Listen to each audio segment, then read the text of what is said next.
Welcome to our channel. Today we how to activate Apple Fitness Plus subscription. Quick setup step by step clearly. To activate your Apple Fitness Plus subscription, start by ensuring you have a compatible Apple device. Check that your device runs the latest version of its operating system. Open the Fitness app on your iPhone, iPad, or Apple TV. If prompted, sign in with your Apple ID.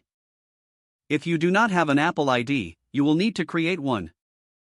Once signed in, locate the Fitness Plus tab within the app. Tap on the Fitness Plus tab to explore available workouts and features. Select your preferred subscription plan.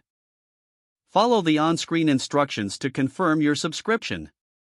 Review your billing information to ensure everything is correct. To begin your workouts, simply choose a workout from the library. You can personalize your experience by selecting your favorite trainers and types of workouts. Enjoy your fitness journey with Apple Fitness Plus.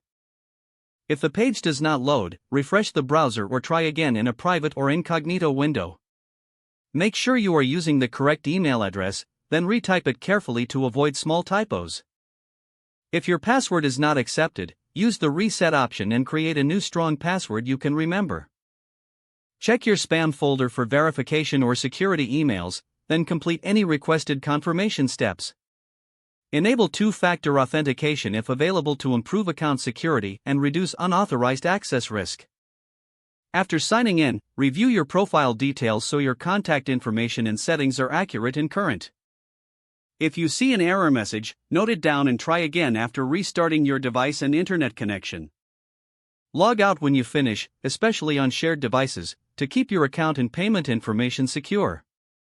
If the page does not load, refresh the browser or try again in a private or incognito window. Make sure you are using the correct email address, then retype it carefully to avoid small typos. If your password is not accepted, use the reset option and create a new strong password you can remember. Check your spam folder for verification or security emails, then complete any requested confirmation steps. Enable two-factor authentication if available to improve account security and reduce unauthorized access risk. After signing in, review your profile details so your contact information and settings are accurate and current. Don't forget to like this video and subscribe to our channel for more step-by-step tech guides.